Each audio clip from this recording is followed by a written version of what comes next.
Hello, this is Adam Stone with Stone's Guiding. We're here at Camp Forest with Rio and Naya. We want to talk a little bit about tracking. Now, here's a primitive shelter that was made here by Rio. Primitive shelters are great habitats for animals when you're not using them. So, your primitive shelter is also helping the wildlife. But let's look at the tracking, what's going on here. What we have here, first we have the feather of a downy woodpecker, right? At some point during the winter, some animal ate a downy woodpecker. So we know this shelter is being used by a predatory animal. Could be a cat, also could be a fox. Okay? Now, next thing. First we saw this spring. Now, look at these. These are porcupine quills. And there's a ton of them. See this? Now I have to pick out all of these. See this? Look. These are too many quills. These are a lot of quills.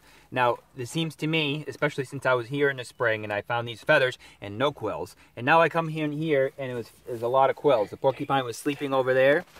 Right now, this porcupine is researching for a winter den where he would stay the whole winter and also have their babies there.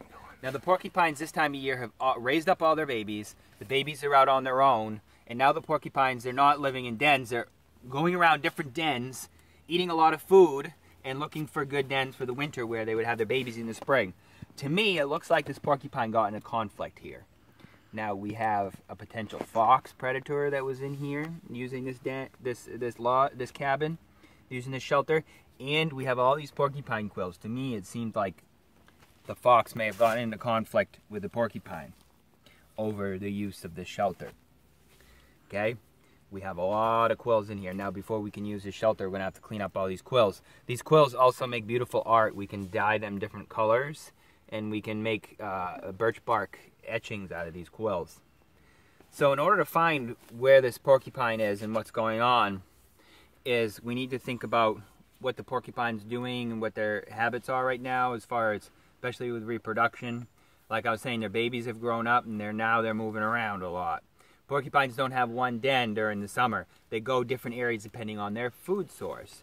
So, our next step in finding where this porcupine might be, whether he's damaged and possibly got eaten, or whether the fox has a face full of quills right now, and the fox isn't going to survive, or whether they're both doing fine and just had a little tiff, we don't really know.